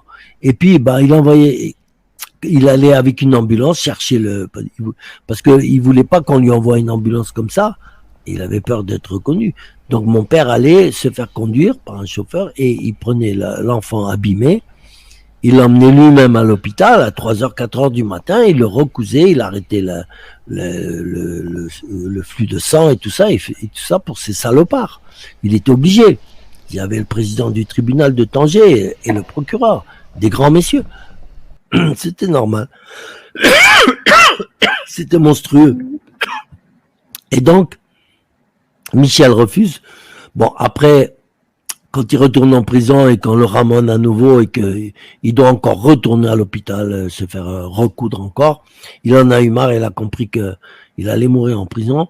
Il a appelé Mola Abdellah, il a dit, bon, tu dis à Hassan II que je vais reprendre ma discothèque qui était fermée et mettre des caméras partout. Et ces caméras lui ont permis de filmer tous les grands pédophiles du monde. Apparemment, c'est la méthode qu'utilise actuellement Mohamed VI à travers son chef de sécurité qui s'appelle Abdel Hamouchi. Pas forcément avec des enfants. C'est des nouvelles méthodes actuellement, voilà. Donc avec les réseaux sociaux et les médias, parce qu'à l'époque de Hassan II, il n'y avait pas, cette mise en lumière dans les médias de ces vidéos privées. Alors que c'est d'actualité. Je ne sais pas si vous en avez entendu parler, mais c'est ce qui existe maintenant au Maroc, parce que c'est notre sujet, notre propos.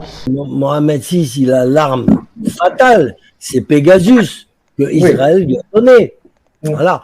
Ce qui confirme bien ce que j'ai dit, que les rois, Hassan II et Mohamed VI, sont les valets d'Israël, sont les espions d'Israël. Ils ont trahi tous les pays arabes, voilà, pour faire gagner Israël dans toutes les guerres, et tout ça, ça a été confirmé par Pegasus. Voilà, c'est simple. Pegasus, c'est un outil électronique qui permet d'écouter les gens, même sur la Lune. Même sur la Lune. On peut écouter Macron quand il fait ses ébats amoureux, on peut l'écouter, on peut écouter tout le monde, même dans leur chambre. Même... Le Maroc actuellement nie d'avoir utilisé Pegasus, je ne sais pas comment, mais... bien sûr qu'ils vont toujours nier, c'est normal, mais ça va, on le sait, c'est bon, il faut arrêter l'hypocrisie, putain, il y en a marre de toute cette hypocrisie. Le peuple, c'est le peuple qui fait vivre le pays. Donc le peuple a le droit de savoir ce qui se passe dans son pays. C'est normal. En France, c'est pareil. Et d'après certaines sources, il y a des grandes personnalités qui ne peuvent pas parler parce qu'il y a des vidéos, chantage contre elles. Ce qui arrive dernièrement avec l'Espagne. Il y a énormément d'affaires qui étayent un petit peu ce que vous dites par rapport à ce qui s'est passé en Angleterre, voilà, actuel. Le plus grand pédophile espagnol qui a été arrêté au Maroc pour viol de 18 enfants, prouvé, qui a pris 20 ans par les tribunaux marocains, le roi du Maroc, il a gracié au bout d'un an. Oui. Grâce royale, voilà. Oui. Après, le roi, sous la pression, il a retiré sa grâce royale, ce qui fait que le mec, il peut plus retourner au Maroc, c'est sûr, mais c'est tout. C'est tout. Il a quand même violé 18 enfants. Oui, le roi Mohamed VI, il a dit qu'il ne connaissait pas le dossier, c'est pour ça. Mohamed, il oublie, il peut pas dire la vérité, il a pas... Oui. C'est honteux, tout ce qui se passe, c'est honteux, putain. Il y en a marre de tout ça. Je sais pas ce qu'il faut faire, mais il y en a marre. Il y en a marre de tous ces mensonges, putain. C'est nous qui payons des impôts ici, comme au Maroc, et tout, et tout. Il nous faut la vérité, mais on l'aura jamais, surtout en France. C'est pareil. Le roi Mohamed VI, il a accueilli comme un empereur ici, en France. En ce moment, je crois qu'il est là, il est très malade. Il serait dans sa propriété, là, un château à 1 milliard d'euros. Et qu'il a acheté en pleine crise de Covid, 80 millions d'euros, c'est officiellement. Oui, il appelle ça sa garçonnière. C'est à Paris, 7e arrondissement. Oui, 80 millions d'euros, je sais, j'allais le dire. Donc voilà. Et pendant ce temps-là, il y a quand même des gens qui crèvent de faim au Maroc, plein. Bon, c'est pas tellement la misère comme avant, il faut reconnaître. Ça marche. Le Maroc est un pays qui marche et je m'en réjouis. Mais ça a été acheté en pleine crise du Covid. Et il avait fait un discours comme quoi le peuple devait se serrer la ceinture. C'était Oui, bien sûr, c'est toujours le même discours. Mais alors, à la différence de son soi-disant père, en tout cas, on n'est pas sûr que c'est encore lui le père, Hassan II, Hassan II, il n'aimait pas trop l'argent. Il n'était pas... il avait besoin un peu pour faire sa politique, mais il courait pas trop après l'argent. C'est le Hassan II, pouvoir. C'est plus le pouvoir. Oui. et la politique. Ça, on reviendra sur ça plus en détail, mais vous finissez votre phrase, bien sûr, allez-y. Je dis, lui, c'était la politique. Voilà, il aimait ça. Et il était très, très, très bon en politique parce qu'il a quand même bien placé le Maroc dans le monde. Hein. Mais par contre, là, Mohamed VI, c'est l'argent. Et d'ailleurs, de numéro 155, fortune mondiale de Hassan II, il est passé à numéro 4. Monsieur Gérard Fauré, avec tous les propos que vous avez confirmés au sujet de la famille royale marocaine, avez-vous déjà été approché par le régime ou les services marocains en vue d'être achetés ou intimidés? Enfin, y a-t-il eu une plainte en diffamation concernant... Oui, il y a eu, bien sûr. Mais j'ai tout de suite compris. Ils ont retourné mon meilleur ami contre moi. D'accord? Mon meilleur ami qui est un homme très puissant au Maroc, mais il est un peu à la retraite. Et c'est un ancien ambassadeur du Maroc. C'est un homme, une très grande famille. C'est mon ami d'enfance. Enfin, on était ensemble au lycée Descartes à Rabat. Et il m'a approché, effectivement. Je lui ai dit non, je mange pas de ce pain-là.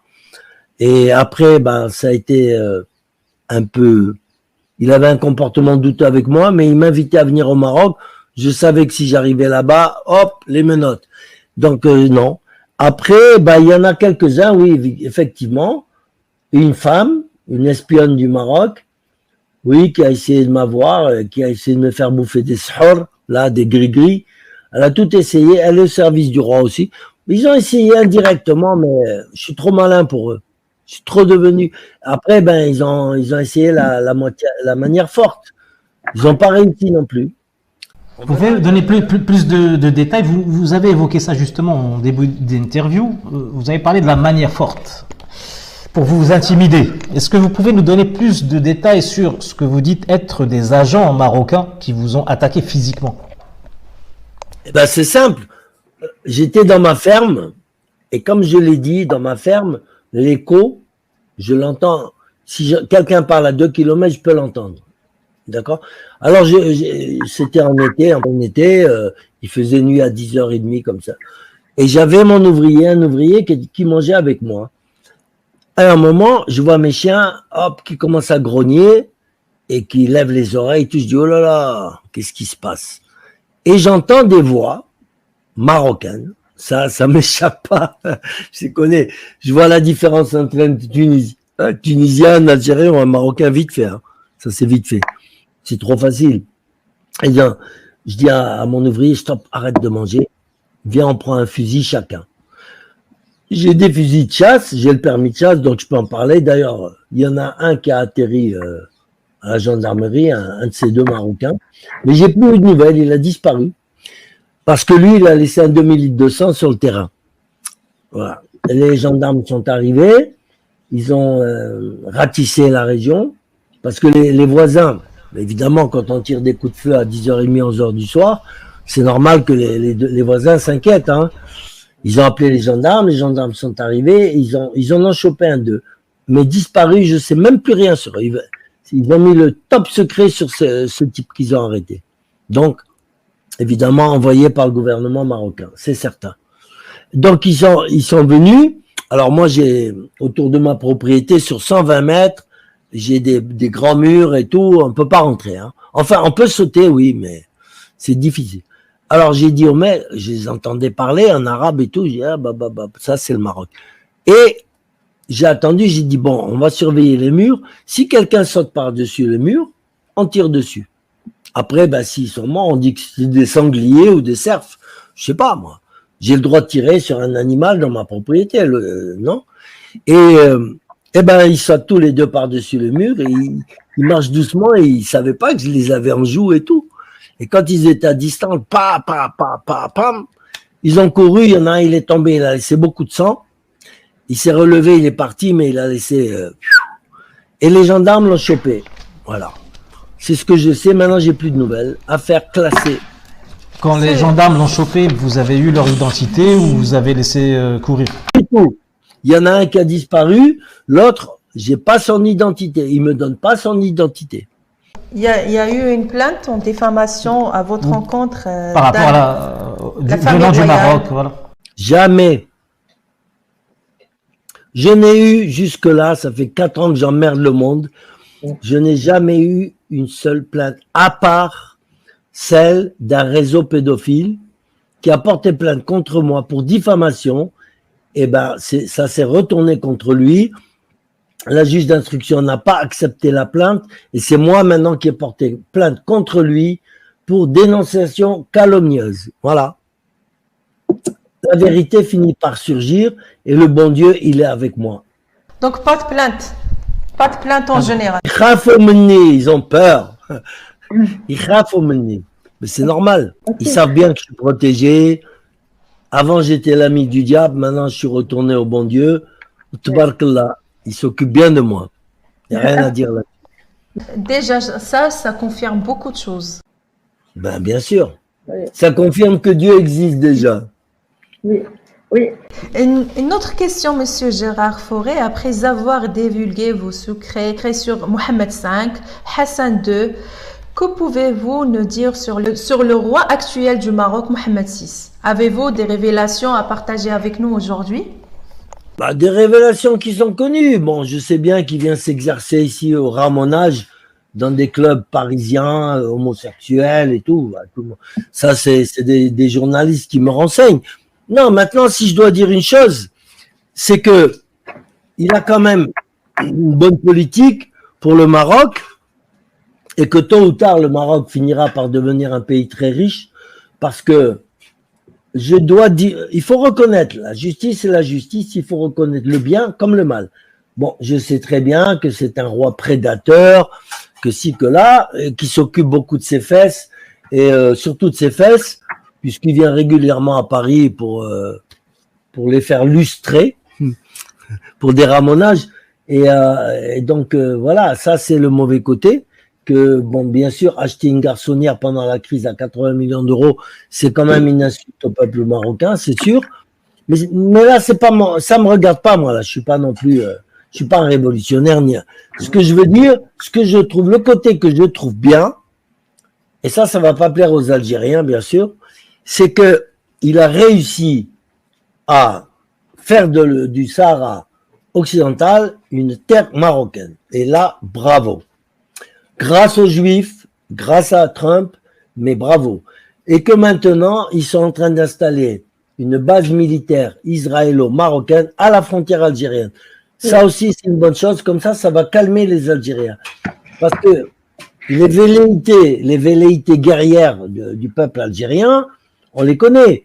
Ils ont dépensé plus de 500 milliards d'euros en armes, alors qu'il n'y avait pas besoin de ça. Le Maroc est connu pour être un pays pacifique, qui n'a jamais cherché la guerre, qui ne veut pas de guerre. Il y a eu une petite guerre des sables à cause de Tindouf et de Figuig, parce que voilà, c'est une autre histoire. Mais le Maroc est un pays très pacifique qui ne pense qu'à son développement et sans histoire. Bon, il y a les Algériens à côté qui piquent, qui cherchent. Maintenant, je pense qu'ils vont arrêter de chercher parce qu'il y a les Israéliens, il y a Tsahal là-bas. Alors moi, je dis pas que j'adore les Juifs. Disons qu'ils me laissent plus ou moins indifférent, mais je les respecte en tant que peuple qui a récupéré une partie de sa terre en tout cas. Le problème palestinien, j'en fais pas non plus une tartine, parce que il faut reconnaître, si on veut parler de justice, il faut reconnaître que si on dit que les sionistes font le hagra, oppriment les Palestiniens, on pourrait aussi dire demain que le roi du Maroc opprime les Sahraouis, les Sahariens, du Polisario. On pourrait le dire. Je le dis pas parce que c'est pas vrai, mais les gens qui connaissent pas l'histoire, moi je connais l'histoire du Sahara occidental. Mon père, il était aux frontières, en tant que médecin militaire, il était aux frontières du Sahara. On connaît tous l'histoire. On sait très bien que depuis des millénaires, le Sahara, il a toujours été, on va pas dire marocain, il a été mauritanien. Or, le Maroc, c'est la Mauritanie allongée. Jusqu'à Tanger, on appelle la région Mauritanie Tingitane. Ça veut dire ce que ça veut dire. Il y a des milliers d'années, mais le Maroc, le Sahara occidental, il a toujours été ou Mauritaniens ou Marocains maintenant. Point barre. Alors, que les Algériens viennent nous faire des leçons et nous dire ouais, ils devraient, eux, d'abord, regarder la paille, la poutre qu'ils ont dans les yeux, au lieu de regarder la paille que les Marocains ont dans les yeux. Parce que il faut savoir que le désert algérien, qui fait 1,5 million de kilomètres carrés, ou peut-être un peu moins, il a été volé par les Français et annexé à l'Algérie française. D'accord? Donc il est illégalement algérien. Aujourd'hui, ils devraient le rendre aux Sahraouis. Pourquoi ils ne le font pas? Au lieu de zioter et de montrer du doigt le Sahara marocain. C'est honteux, ça. Monsieur Gérard, vous dites, d'après des infos, que actuellement il y a la France et entre parenthèses Israël qui protège ou qui travaille avec le régime marocain. C'est ça? Il y a la base militaire qui est actuellement au Sahara. Mais ma question c'était, c'est quoi l'échange? Parce qu'ils vont pas faire ça gratuitement. Ils vont pas faire ça gratuitement. Pas pour les beaux yeux de Mohamed. Il n'y a rien de gratuit, mais il faut savoir que le Maroc, c'est la famille. Le Maroc, pour la France, c'est un précaré, comme on dit. Le Maroc vit avec la France et la France vit avec le Maroc. Il y a plusieurs dizaines de milliers de sociétés françaises au Maroc et les Français ont intérêt à ce que ce pays marche. Vous savez que toutes les pièces de rechange des Boeing et tout, c'est au Maroc. Les fours solaires qui ont été installés par la France, c'est pour le bien de tout le monde. Mais il n'y a pas de ça. Il y a Renault, il y a Peugeot qui font 400 000 voitures par année. Le Maroc nous a acheté des TGV. C'est un pays qui se modernise très bien, il faut le dire. Après, c'est encore un pays pauvre, mais que la France soit derrière le Maroc, c'est normal, ça a toujours été comme ça. La France ne lâchera jamais le Maroc. On va dire qu'elle a épousé le Maroc. C'est un couple. Le Maroc, il y a la Tunisie aussi, et le Liban. C'est les 3 pays préférés de la France que la France protège et adore. Voilà. Maintenant, les Israéliens interviennent aujourd'hui physiquement et visiblement, alors que depuis 61, ils sont là. Il faut le savoir. Pourquoi? Parce que dans l'histoire, les Juifs ont été les professeurs, les patrons du Maroc. Je l'ai mis dans mon bouquin aussi, L'éducation d'un voyou, et c'est dedans. Je dis bien que en 1900, le drapeau marocain était frappé de l'étoile de David, pour commencer. Ensuite, les pièces de monnaie avec l'étoile de David, les billets partout. Étoile de David. Et c'est le maréchal Lyautey qui a rétabli la situation en disant au roi du moment, en lui disant, mais attendez, vous dites que vous êtes le descendant du prophète, que si, que là, que vous êtes musulman, et tout est juif chez vous. Alors, en 1915, ils ont tout rétabli, ils ont mis l'étoile à 5 branches, voilà. Donc, si on veut, il y a aujourd'hui 1 million de juifs marocains en Israël qui veulent revenir au Maroc. Ça, c'est une grosse fortune pour ce pays. Il faut pas l'oublier. Des juifs, quand on a des juifs chez soi, on est tranquille. Ça, c'est qu'il y a de la prospérité. Les rois de l'époque, les rois polonais, allemands et tout ça, ils achetaient leurs juifs parce que quand on a un juif chez soi, c'est une source de richesse. Et ça, le Maroc, il a toujours bien fonctionné, moyennement bien, mieux que d'autres pays à côté, grâce à ces juifs. Et maintenant, ils reviennent. Ils ont une ambassade, ils ont des consulats, même dans le Sahara, partout. C'est une bonne chose pour le Maroc. Qu'on aime ou qu'on n'aime pas les juifs, il faut reconnaître que le roi, là, bravo. Il a été trop bien. C'est formidable. Maintenant, il y a les Américains aussi, qui déplacent leur base militaire en Espagne, à Rota, base militaire maritime, où il y a la 7e flotte et tout et tout. Ils la déplacent au Maroc aussi. Donc, je trouve que ça, c'est un coup d'éclat qu'il a fait le roi du Maroc, parce que maintenant, les Algériens, ils n'emmerdent plus le Maroc. Et c'est tant mieux. Ils doivent se serrer la main, faire la paix et aller de l'avant. Tu te rends compte, le Maroc, l'Algérie, la Tunisie ensemble, le Maghreb uni, mais ce serait formidable. On y arrive, et on va dire, franchement, c'est grâce aux Juifs. Parce que c'est un peu grâce à eux que l'Algérie, elle veut plus trop se mêler des affaires, du Sahara et tout, c'est terminé, on n'entend presque plus parler. Et moi, je trouve que c'est un grand bien. C'est un grand bien pour le Maroc. C'est un grand, grand bien. Pour l'instant, on voit ça bien juste pour le régime, parce que les Marocains sont toujours pauvres. Le peuple passe un petit peu à côté. Là, maintenant, il y a un pacte entre Israël et le Maroc, c'est Israël qui va se charger de développer le Sahara marocain. D'accord? Et ça, c'est une bonne chose. Parce qu'on a vu de quoi sont capables les Juifs en Israël, avec le désert du Negev. Ils font pousser des fraises, des cerises, des avocats, de tout. Le Maroc va devenir la première puissance de la région agricole. Et c'est énorme. Ils vont dépasser les Espagnols, ils vont dépasser la Hollande, ils vont dépasser tout le monde. Avec leur production saharienne, ça va être extraordinaire. Et il y a du pétrole, du gaz, des phosphates, il y a vraiment des richesses Monsieur exceptionnelles. Gérard, excusez-moi de vous couper, Monsieur Gérard Fauré, mais la plupart des projets qui se font au Maroc, c'est pour les sociétés du roi, c'est pour les sociétés privées. Ça ne vient pas au... Oui. C'est le monopole qui est... C'est ça le malheur. Les Marocains ne profitent pas. C'est un peu vrai, ouais, ils profitent des restes.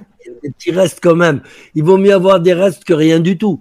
Mais non, moi je fais confiance à Israël parce que c'est quand même une des meilleures démocraties du monde. Je pense qu'ils vont donner des bons conseils au roi. Je pense. Et déjà, tous les conseillers du roi sont juifs, on le sait, les Azoulay et compagnie. Mais je pense que eux, ils ont l'expérience, une vraie expérience de la démocratie. Je parle ce qu'on appelle des sionistes. Et je pense qu'ils vont quand même donner des petites leçons à notre Mohamed là, pour qu'il change un peu de... Ça va, il est riche maintenant, il est trop riche. Maintenant, il est temps pour lui de s'occuper de son peuple quand même. Je pense que s'il en réchappe cette fois-ci de sa maladie et tout, il va changer de fusil, il va devenir un peu plus gentil avec son peuple. Je l'espère en tout cas. Non, mais moi, je vois que du bien pour ce pays. Et bon, là, en ce moment, on le sait, il y a une petite guéguerre avec la France. Parce qu'ils refusent de reprendre les Marocains qui sortent de prison en France, ils refusent de les recevoir sur le territoire marocain. C'est pas normal. Un pays ne peut pas refuser d'accepter ses ressortissants. D'accord? Donc là, il y a un blocage des envois d'argent au Maroc. Il faut savoir que les ouvriers marocains, ils envoient chaque année entre 9 et 10 milliards d'euros au Maroc. Donc c'est quand même ce qui permet au Maroc de vivre correctement. Parce que bon, le budget du Maroc, c'est 50 milliards par an, c'est pas beaucoup. 10 milliards qui tombent comme ça en plus les 20 milliards du hashish qui vont aussi au nord du Maroc, ça leur fait une bonne cagnotte aux Marocains. Mais là, en ce moment, ils bloquent, les Français, ils bloquent parce qu'ils disent au roi, si vous reprenez pas vos ressortissants délinquants, eh ben nous, on va bloquer les envois d'argent. Et là, en ce moment, c'est bouillant. C'est bouillant. D'accord. Mais ça va bien se terminer, je sais. On va finir sur le sujet du roi. On va parler très brièvement. Une petite question, en fait, sur son ex-femme. Est-ce que vous avez une idée où elle pourrait être maintenant? Parce qu'elle a disparu depuis 2017. Depuis 2017, personne n'a aucun signe de vie. Comme on faisait avant, quand une femme gênait, on l'envoyait dans un monastère, dans une église. Elle terminait sa vie là-bas. Elle n'est pas morte, elle a réapparu quand le roi a quitté le Maroc pour aller se faire soigner en France. Elle a réapparu. Elle est vivante, en bonne santé, sauf qu'elle est mise au secret. C'est tout, parce que on a peur de ce qu'elle a à dire. Ah, voilà. Elle doit avoir pas mal de choses à dire. Hein. Ça doit être succulent. Ça serait pratique aussi de la faire disparaître. Non, parce que le monde entier a les yeux sur elle. On peut pas. Parce qu'on n'a aucune preuve tangible de quoi? Qu'elle soit vivante. Moi, je me suis laissé dire qu'elle a réapparu il y a une semaine. Donc vous ne pensez pas qu'elle a été dissoute dans l'acide comme Ben Barka? Daube, il mente, c'est pas vrai. Elle est vivante. Moi, je vous dis, elle est vivante. Je connais un personnage qui lui rend visite, en plus. Un très grand personnage. Je ne citerai pas son nom parce que je le mettrai en danger. Mais voilà, je sais qu'elle est vivante. Vous inquiétez pas, elle n'est pas morte du tout. Après, si elle meurt de brassa, c'est son problème. Elle a accepté de se marier avec les avantages et les inconvénients. Hein. C'est comme ça, c'est la vie. Mais je peux vous affirmer qu'elle est vivante. Vous avez parlé de l'homosexualité supposée du roi Mohamed VI. Vous pensez que c'est peut-être les raisons du divorce? Non, je ne pense pas, puisqu'elle le savait au départ. Voilà, elle le savait qu'elle allait être là juste pour faire des enfants et pas pour son plaisir. Mais bon, devenir reine du Maroc, c'est pas mal aussi. Avec ce qui suit, les conséquences, les propriétés, les milliards et tout, elle a fait son choix. Mais bon, maintenant, je pense que elle doit bien se débrouiller, elle doit trouver des mecs de temps en temps, maintenant qu'elle est libre. Mais non, je pense que là-dessus, Mohamed VI, il n'est pas sauvage. C'est pas un sauvage, c'est pas un tueur, c'est pas un buveur de sang, c'est un buveur d'argent, par contre. C'est tout, mais le sang, non. Justement, quel est votre point de vue sur les différents régimes des premiers monarques, Mohamed V, Hassan II, Mohamed VI, les différences, qui sont les pires, qui sont les meilleurs d'après vous? Le meilleur, c'était bien sûr Mohamed V. Le pire, c'était Hassan II. Mais on a eu besoin de Hassan II. Si Hassan II n'avait pas été là, le Maroc, il serait en poutre, comme la Libye. Hein. Faut pas rêver. Il y avait trop d'opportunistes, trop de va-t-en-guerre, trop de tout. Il les a tous calmés, Hassan II. Bravo. C'est une main d'acier. Mais je dis que le meilleur, ça a été Mohamed V. Le pire, ça a été Hassan II. Et l'autre, il est entre les deux. Je crois qu'il a quand même un brin de gentillesse dans son cœur, Mohamed VI. Mais il pense trop à ses fesses et il pense trop au sexe. C'est un obnubilé du sexe. Et il est aussi obnubilé par sa maladie, etc. Bon, après, je ne sais pas s'il a assez d'argent aujourd'hui ou il en faut encore. Je sais pas. Parce que je sais qu'il a plus d'une 50aine de procès avec les plus grandes mutinies nationales du monde. Et qu'il faudrait que ça cesse un peu. Il faudrait qu'il arrête de taxer tout le monde. Je croyais que ça allait s'arrêter quand il y a eu l'affaire Ikea à Tanger.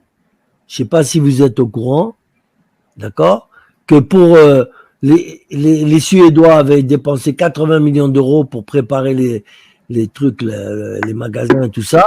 Et à la dernière minute, il a demandé la moitié des actions d'Ikea. Ils lui ont dit non. La moitié des actions d'Ikea à Tanger. Les Suédois, ils ont rouspété, il y a eu un scandale diplomatique et tout. Et ça s'est plus ou moins arrangé. Mais voilà, il veut mettre la main partout et ça, c'est pas bon. C'est un affamé, il est affamé d'argent, Je sais pas ce qu'il va en faire. Il a un château qui coûte au moins 6 à 700 millions d'euros en France, une garçonnière à 80 millions, et j'en passe, c'est des meilleurs, il a des richesses partout. Je vois pas ce qu'il veut de plus. Mais c'est ça qui guette les gens de pouvoir. Ils veulent s'enrichir au maximum. Des milliards, ça leur suffit pas. Mais qu'est-ce qu'ils vont en faire? Ils vont emporter tout ça au paradis ou en enfer avec eux? En enfer, sûrement. C'est ça c'est dommage. Parce que, au départ, Mohamed VI, il n'était pas comme ça. Hein. On l'appelait le roi des pauvres. Voilà. Maintenant, c'est le roi des riches. C'est maintenant plus rare. Il est toujours le roi des pauvres parce que les Marocains sont toujours pauvres. D'accord. Il faut espérer que ça change, mais il faudrait qu'on fasse plus d'émissions contre lui, l'attaquer, pour qu'il comprenne qu'un jour, il va falloir qu'il redore son blason. Mais les gens, ils prennent 20 ans de prison, 30 ans de prison avec la torture à la bouteille. Et les gens au Maroc, les pauvres. Il y a un certain cauchemar qui continue, qui n'est pas su de tout le monde actuellement. C'est-à-dire ce n'est pas simplement un homme riche, un roi riche, c'est aussi quelqu'un qui torture et qui tue encore dans les prisons. Ouais, mais il torture et il tue qui aussi? Il faut voir qui. Les dissidents qui sont violés et torturés avec preuve à l'appui, évidemment. Voilà. Mais bon. C'est possible, mais en France, ils sont aussi torturés d'une autre manière. Mais c'est pas mieux, hein. D'une autre manière. On espère d'une autre manière parce qu'on leur empêche de faire leur métier. C'est grave pour un journaliste, non? Oui, voilà, on leur empêche de faire leur métier en France. C'est gravissime. Et c'est pas qu'on va les mettre en prison, mais on va leur faire perdre leur boulot. On va les mettre au banc de la société française. J'en connais un qui s'est fait virer de son boulot parce que il a fait une émission avec moi sur le Maroc. D'accord? Il s'appelle Eric Morillo. Radio Sud. Radio Sud, il a été viré à cause de l'émission que j'ai faite avec lui. Et entre parenthèses, il y a la vidéo censurée sur votre site. Qui est disponible sur le site gérardfauré.com, la vidéo. Disponible sur mon site, ouais. Et sur ma page YouTube aussi. Hein. Donc cette torture, elle est presque aussi pire que la torture physique, je pense. Je pense, d'après toutes les révélations que vous avez fait aujourd'hui, de bouger encore plus. En tout cas, on verra avec vous le cheminement de ce qui va se passer dans les jours, dans les semaines, dans les mois à venir, par rapport aux révélations qui sont dans votre livre, l'éducation d'un voyou. Parce que je rappelle que l'entretien sera traduit pour la première fois. Certains Marocains auront accès à ces informations, aux révélations que vous dites être des informations. Donc ça risque vraiment de bouger au sein de la population marocaine. Donc là, on va se reposer de la politique. J'attaque malheureusement, pour moi, peut-être pas pour vous, ma dernière question, car on passe enfin je pense que vous passez aussi un moment qui n'est pas désagréable. L'entretien pourrait durer des heures encore et c'est avec un certain regret que j'annonce ma dernière question. Donc, mais avant cela, j'invite tous les abonnés à se rendre sur le site gérardfauré.com. Vous y trouverez tous les éléments qui complètent cet entretien. Et vous aurez le plaisir de retrouver aussi le dernier livre de Gérard Fauré, L'éducation d'un voyou en version audio pour nos amis marocains. Fort, attention, Gérard Faure, pas d'accent, hein, gérardfaure.com. Gérardfaure.com. Voilà, Faure. Collé, hein, gérardfaure.com. En tout cas, Sur tout le long de l'entretien, vous aurez le loisir de voir le site défiler sur ça va être la épinglé vidéo. dans le premier commentaire ici. غادي تلقاو في الكومنتير الاول اللي غادي نطلعوا غادي تلقاو لو سيت ديال السيد جيرار فوغي، تقدروا تدخلوا ليه، راه فيه جميع المعلومات، فيه الكتب ديالو، تقدروا تسمعوا الكتب ديالو. كاينين دي فيديو اللي كاينين اكسكلوزيفمون ولا حصريا في لو سيت. غنخلي لكم لو سيت القناه ديال السيد جيرار فوغي في الكومنتير الاول épinglé. Donc vous trouverez l'éducation d'un voyou en version audio pour nos amis marocains qui auraient du mal à le trouver en librairie, ainsi que d'innombrables d'autres surprises et révélations. Justement, j'en reviens à ma dernière question. J'ai entendu parler d'un tome 4 qui arrive bientôt, qui fera suite à l'éducation d'un voyou, qui d'après mes informations devrait sortir dans un format un peu spécial, mais aussi d'un album musical qui est déjà disponible en exclusivité sur votre site Gérard Fauré, donc gérardfaure.com, qui devrait connaître bientôt une diffusion plus large. Pouvez-vous nous parler plus en détail de ces deux beaux projets en cours, le livre à venir et la distribution de l'album, et même de l'album, et j'espère un jour consacrer toute une émission à cet album, et sur ce qui vous occupera les semaines, les mois, voire les années à venir? Bon, déjà, là, je vais mon tome 4, je vais le faire par paragraphe. D'accord? Parce que là, je me suis pris la tête avec mon éditeur qui vaut rien, il fait rien, il fait pas de pub, il fait rien. Bon, donc je dois prendre tout ça en main avec mon manager et donc je vais faire des paragraphes et je pense qu'il y aura une dizaine de paragraphes avec pas mal de surprises et après je vais joindre tous les paragraphes, en faire un livre, l'éditer et le vendre en audio et en livre. Voilà. Ça, c'est pour le tome 4. En ce moment, et puis après, on va faire un album aussi de mes slams. Parce que mes slams, je trouve que pour notre époque, ils sont très importants. Déjà, le titre le dit déjà, quand on dit ni Dieu ni maître, hein, ça veut dire qu'on a plein de cul des politiques qu'on subit, autant en France qu'au Maroc qu'ailleurs. D'accord?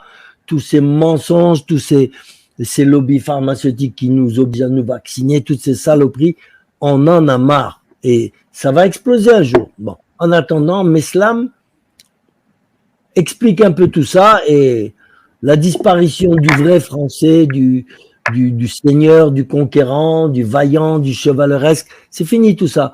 Donc j'ai 2 poèmes là-dessus en musique dans lesquels je déplore cette disparition du vrai français.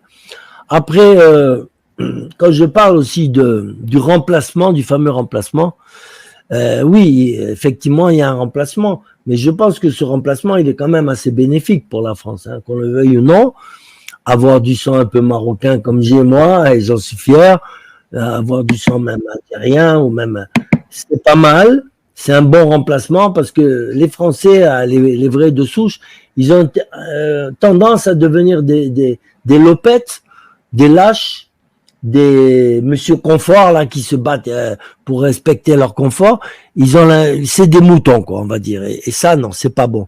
Par contre, je l'ai dit dans plusieurs émissions, si un jour il se passe quoi que ce soit en France, ceux qui vont sauver la démocratie et la liberté en France, ce sont les Arabes et les Noirs. Il faut jamais l'oublier, parce que ces gens-là n'accepteront jamais d'être brimés, d'être maltraités et tout. La dictature, ils connaissent, ils viennent de pays dictatoriaux, ils connaissent, ils en veulent plus. Ils ont quitté le Maroc et tous ces pays-là à cause de ça. Alors, si on veut leur imposer une dictature en France, croyez-moi, ils vont sortir les couteaux. Et les Français là-dessous, au lieu de leur cracher dessus, vous allez les embrasser. Moi, je vous le dis, vous verrez. Vous verrez, je sais de quoi je parle. Je sais de quoi je parle. Le grand remplacement, c'est qu'on a remplacé des politiciens crapules, comme Chirac et compagnie, par des sales voyous. Voilà.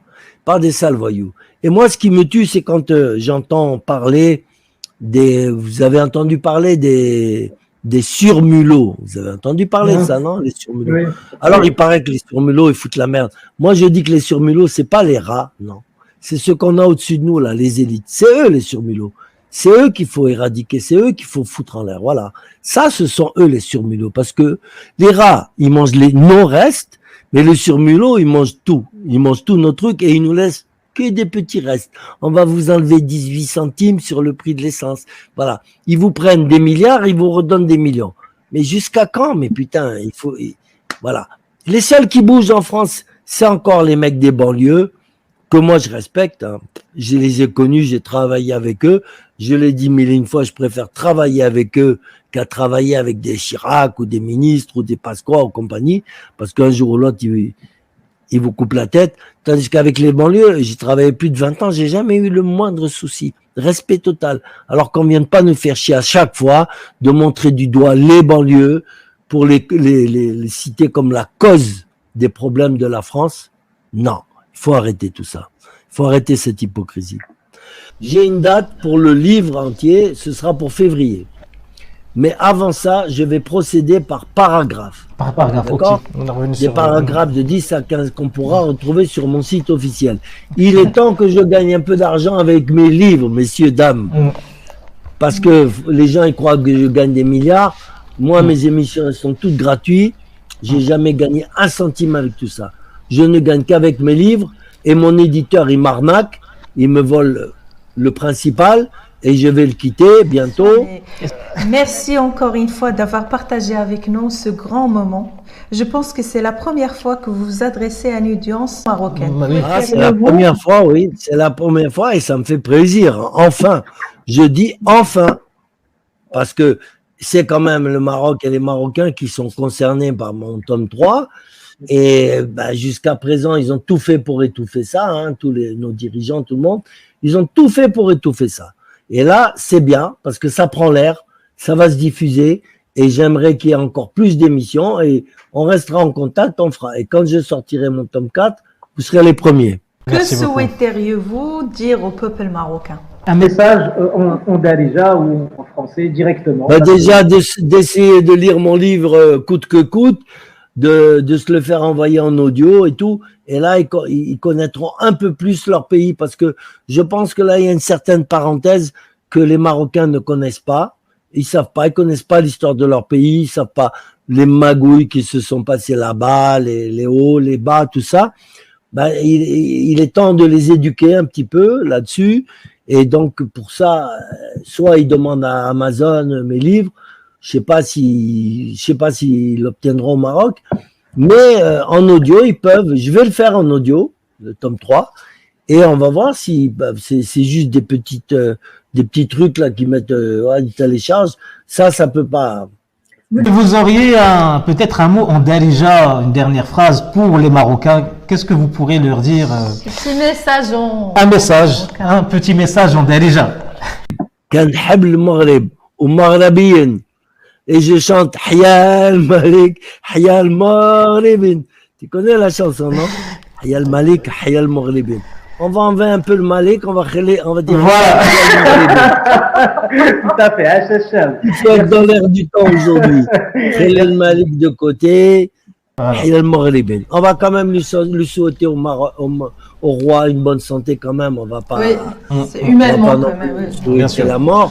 Oui. Mais moi, تنحب المغرب ومغربيين.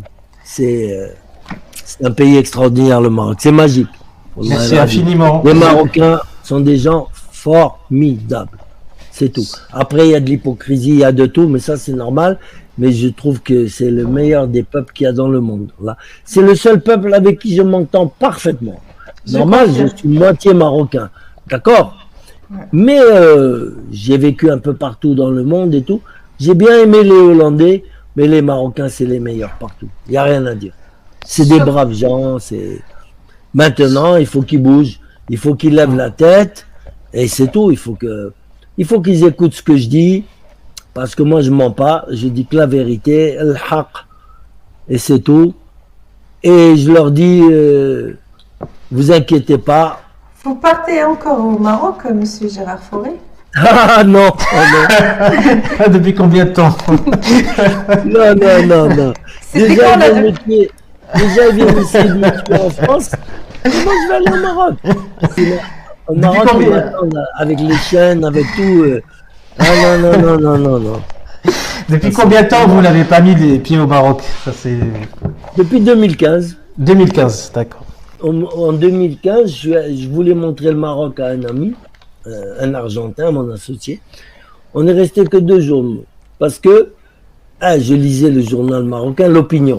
Je lisais un jour, je prenais mon petit déjeuner, je lis l'Opinion et je vois que 2 journalistes français ont été arrêtés, d'accord, pour avoir fait chanter le roi Mohamed VI. Ils ont fait un livre sur les Oui, deux mais journalistes. c'était mon manuscrit, D'accord. d'accord. D'accord. Ça, ils le disent pas. Et c'est peut-être qu'ils vont nier. C'était mon manuscrit. Alors, je me suis sauvé en vitesse. J'ai pris le premier bateau. Mon associé me dit, oh, qu'est-ce qui t'arrive? J'ai même pas eu le temps de manger un tagine ou là, un couscous. J'ai dit, oh, ça va, sahbi, parce que, non, ça va mal se passer. Oui. Bien sûr. شكرا لكم. نتمنى ان هذه الحلقه تكون عجبتكم. ما تنساوش تخليو الراي ديالكم في لي كومونتير. ما تنساوش تبارطاجيو لا فيديو، تلايكيو لا فيديو اللي عجبتكم وتبارطاجيو، حيت السيد جيرار فوغي اول مره وحصريا غادي يجي على قناه مغربيه، وكما شفتوا عطانا بزاف ديال المعلومات. ما تنساوش تبارطاجيو لا فيديو على ابعد نطاق. شكرا لك عدنان فيلالي. Merci Dunia, merci infiniment monsieur Gérard Fauré de votre présence. Ah, mais ça a été un plaisir, hein. Franchement, tout le plaisir a été pour moi. Je vous en partage un petit peu, mais 80% du plaisir, c'est Alia, c'est pour moi. Merci. Ah ouais, j'ai adoré cette émission. Enfin, j'ai pu parler, grâce à vous. J'ai pu parler, j'ai pu dire ce que je pense librement. Et si je peux éclairer quelques Marocains, je suis content. Voilà, c'est un peu mon but. J'ai 2 buts, j'ai 2 combats. La pédophilie, je suis en train de les massacrer et ça va mal se terminer pour eux. Et le Maroc. Le Maroc, moi, il me tient à cœur. Je voudrais voir ce pays heureux, bourré de touristes, que les gens se bousculent pour aller au Maroc. Maroc. Je fais tout pour, parce que si je m'en prends au roi, c'est une chose. Par contre, le pays, ah non, je peux pas m'en prendre au pays. C'est le pays qui m'a vu grandir, qui m'a donné le macla, les bons tagines, les bons couscous et tout ça. Et la joie de vivre, moi, j'ai eu que du bonheur dans ce pays. Que du bonheur, mes parents aussi. C'est un pays formidable. Donc voilà, je suis très content d'avoir parlé de ce pays un petit peu. Ça m'a mis du baume au cœur. Et si on refait une émission dans 2 ou 3 mois, je serai tout à fait d'accord. On pourra choisir d'autres sujets. On pourra reparler du Maroc pour voir les événements. Mais bon, en tout cas, je vous remercie. Pour moi, ça a été formidable. Nickel. C'est quand vous voulez, monsieur Gérard Fauré. Merci beaucoup. On se retrouve ونتلاقى ان شاء الله في الحلقه القادمه. بسلام عليكم. باي باي.